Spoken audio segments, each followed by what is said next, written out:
రైతులకు రుణమాఫీ అంటూ మంత్రి నారాయణ కీలక ప్రకటన.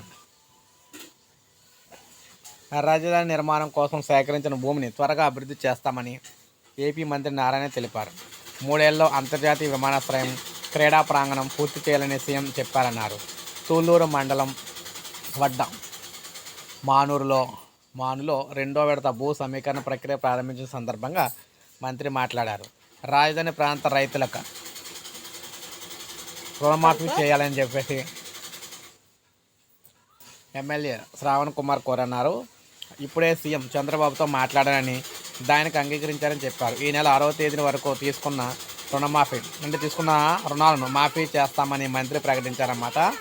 1,50,000 వరకు దీన్ని వర్తింపజేస్తామని తెలిపారు. రైతులు కౌలు పెంచేందుకు సీఎం ప్రాథమికంగా అంగీకరించారని కూడా చెప్పారు. సో ఈ విధంగా మనకి రైతులందరికీ కూడా గుడ్ న్యూస్ అయితే వచ్చింది. ముఖ్యంగా అమరావతిలోని భూములు ఇచ్చిన రైతులు ఎవరైతే వీరందరూ కూడా రుణమాఫీ 1,50,000 రుణమాఫీ అయితే చేయబోతున్నారన్నమాట. సాక్షాత్ అఫీషియల్గా ప్రభుత్వం ప్రకటించింది. సో ఇది మనకి తాజా సమాచారం. ఒక లైక్ చేయండి, సబ్స్క్రైబ్ చేసుకోండి, మన ఛానల్ సబ్స్క్రైబ్ చేసుకోండి.